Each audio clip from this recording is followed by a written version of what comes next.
Good morning, everybody. We're sitting here in Parliament, sitting today and asking some of our members what their outlook on Sona 2025 is.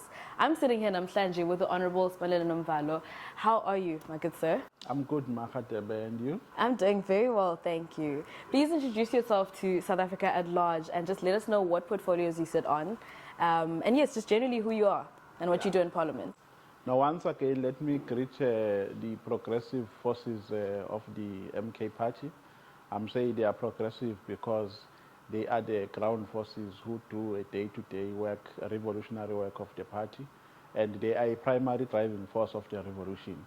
So my revolutionary greetings to them. My name is Sibonelo Nomvalo. I'm a member of parliament deployed by the only progressive party in South Africa, which is the MK party. In parliament, I'm serving in various committees, and the committees to which I serve are law-related portfolio committees, namely the Portfolio Committee on Justice and Constitutional Development and the Joint Committee on Constitutional Review. I also serve in the Magistrate Commission, which looks at, which oversee the work of the magistrates and district courts in South Africa, and oversee the work of magistrates in particular. I think that's very interesting that you pointed out that your portfolio is mainly focused in the legal fraternity. I think from what we want to know from you is, from a legal point of view, what are your expectations going into Sona as we are a day away from the State of the Nation delivery? What do you have, what do you rather anticipate going into tomorrow? Okay. One, I will give a twofold response. One from a political point of view and from a legal point of view. From a political point of view, I accept absolutely nothing. It's going to be a repetition of the same, promises, empty promises and lies. So what is going to happen tomorrow is that Cyril will be, a player of a sketch that is going to be told to South Africa, and which have been told, quite often. Because remember that Cyril is a direct product of an organization which has absolutely, deviated from its core mandate of firstly, mobilizing the motive forces, of the revolution, that is the working class. Secondly, to change the status quo. They've deviated from those core objectives, because when they said after 1994 we are entering the second phase of the revolution, they meant that we have attained political power, and that is not the end of it. We have not reached the final destination. The next step should be to achieve total liberation by enhancing economic freedom for all people of South Africa, because the apartheid, remember, was not about only changing the laws. It was about taking ownership of the economy. It was about controlling, the commanding heights of the economy. So what was left for those who were pursuing the revolution post-1994 was to change the status quo, was to fulfill the aims and objectives of the Freedom Charter, was to fulfill the aims and objectives of the National Democratic Revolution, the strategy and tactics and so on of the ANC. They have failed to do that, and they have taken their power to agents of capitalism, and Cyril Ramaphosa is one of those. I mean, you would recall that last year, because he's a sophisticated liar, he's a liar, a pathological liar. Last year, he told the people of South Africa that his government, his administration, his seat administration produced 2 million jobs, which was a lie. So according to us as an MK party, what will be happening tomorrow is just a waste of resources. And those resources that are going to be wasted tomorrow are resources which should have been channeled to a better place, where they are needed the most. For instance, now we are at the beginning of the year. There's a problem in the higher institutions of learning of students who are not going to graduate in May because they have historical debts. Take that money, pay those debts, so that all students, will be eligible to graduate in May, so that they are not going to face a problem of not getting their certificates, which will make them have a problem, in the labor market, because once they don't graduate, they are not going to be employable. Yes. So they are going to be useless. I mean, they are going to sit at home, watch the sun rise and set, and that would mean all the years that they have spent in the university have gone to waste. Now, what will happen there is just a Eurocentric, espoused orthodox, which we should have, just discarded from when we got democracy in 1994 and introduced new systems as a democratic government. Then, from a legal perspective, that was just from a political perspective. No, of course. Now, from a legal perspective, as the MK Party, we believe that the current South African constitution is not reflective of the African values and traditions. And it does not inspire confidence, and it doesn't inspire any radical change. Yeah. In fact, what the constitution does is to preserve the apartheid legacy and the apartheid laws. And this government has done little, to change that kind of, political setup. And another thing is that the constitution does not completely have legal mechanisms to address the issue of crime in South Africa and the issue of corruption. For instance, when you go to court, many cases get postponed, and many people or many charges get withdrawn. And what causes that is that the police arrest people before they complete investigations. You'll find that a person gets arrested today relying on one version of the complainant. And the police officer will just go arrest that person and continue with the investigation while the person is inside the jail. And what happens, they discover at a later stage that, no, we committed a mistake here. We should not have effected arrest, from the word go. And the state incurs a lot of wasteful expenditure because people sue the state. So we believe that because you sue a state for unlawful arrest and detention, now we believe that we need to amend the Criminal Procedure Act to that effect. To say, and we discussed this thing with the judge when we arrived in Parliament, to say, before you arrest a person, you must complete an investigation first.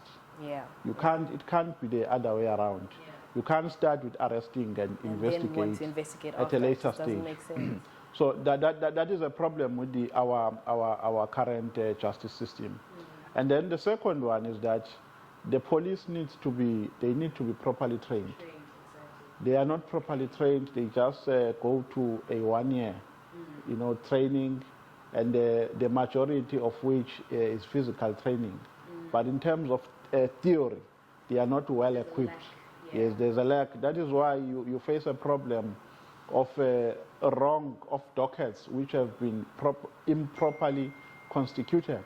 It's because the police, when you put a police on the stand to testify against an expert, the police is going to struggle because he has little information. Yeah. Then the third one is with regards to the NPA. Currently, the NPA is under the stewardship of the Department of Justice. What does that mean? It means that the NPA is being controlled by politicians. Because remember, the Department of Justice is led by the Minister of Justice, who is appointed by who? By the President. The President of what? Of the ANC. What is the ANC? It is a political party. And there we are going to have a problem. Now, as the MK Party, our view is that take the NPA and put it under Chapter 9 institutions, so that the NPA will directly account to Parliament and to the Portfolio Committee. And so that the NPA will be independent, because Chapter 9 institutions are institutions which were designed to strengthen democracy and whose values rely on independence. Now I'm saying, take the NPA and put it under Chapter 9 institution, remove it from the hands of politicians. Yeah. I mean, what is currently happening now in the NPA is a vindication of our fears, because Batoi is just an agent there who has been sent by Cyril Ramaphosa to target some individuals. Look at how they failed to prosecute or to deal with the report of the state capture report, the Zondo Commission report. How they failed to prosecute people who have been found to be on the wrong side of the law, you know, by the Zondo report. When we called her to the portfolio committee, she mumbled, she rambled, and she did not inspire any confidence. So all these failures that I've spoken about are failures which are happening under the administration of Cyril Ramaphosa. And we beg to differ with those who now all of a sudden want to paint Ramaphosa as a paragon of virtue.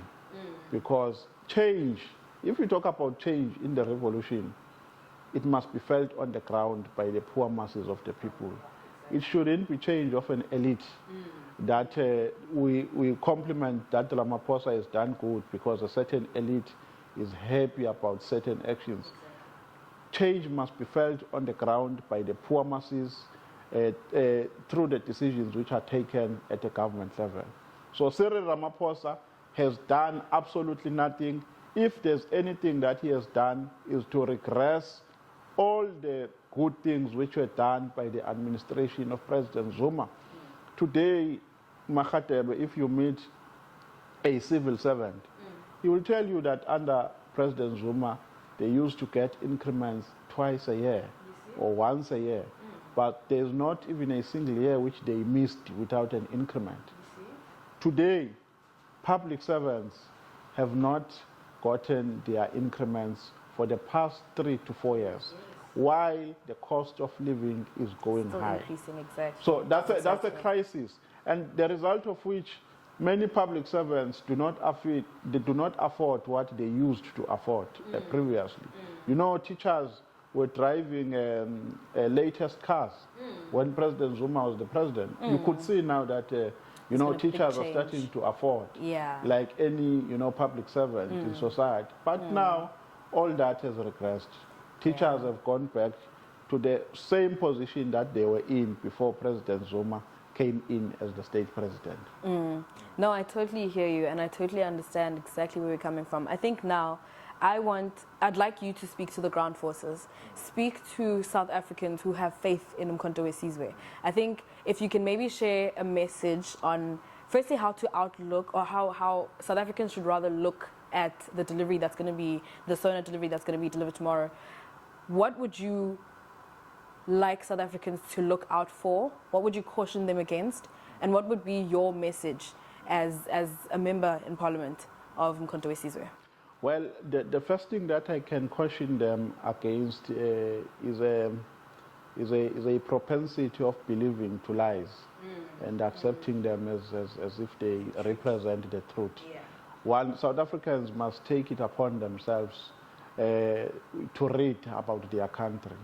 They shouldn't rely on what they have been told, because politicians take advantage of ignorance. If they know that the people to which they are speaking are ignorant people who are not going to take further what they have said through making further research and so on, then politicians will take advantage of that.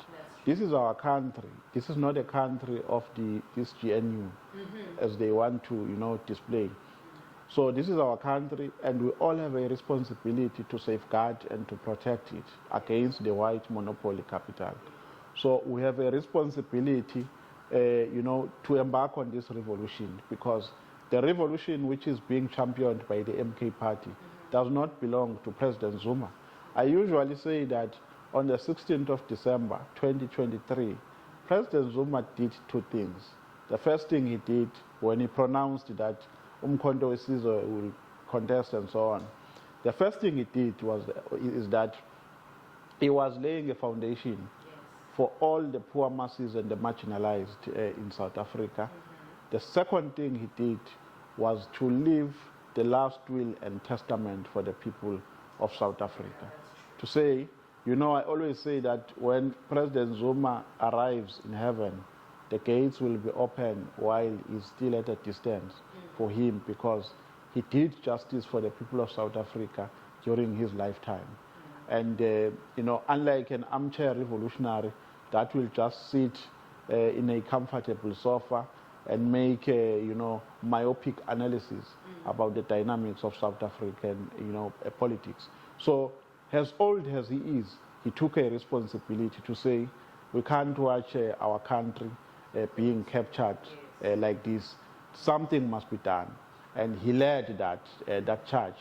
Now, it's upon us as this generation, which is still going to live longer, to take the revolution forward. It's not about President Zuma. President Zuma is not a favorite of the media. When the media portrays him, they portray an individual who is self-centered, self-serving, and who only cares about his family. If that was the case, we would not be having an MK party today. This is for the people. So people must take ownership of this revolution, for it is the future of South Africa. This is very, very, very true. Listen, folks, you heard it here first. Thank you so much, Honorable Nomvalo. Thank you for sitting with me today. Thank you.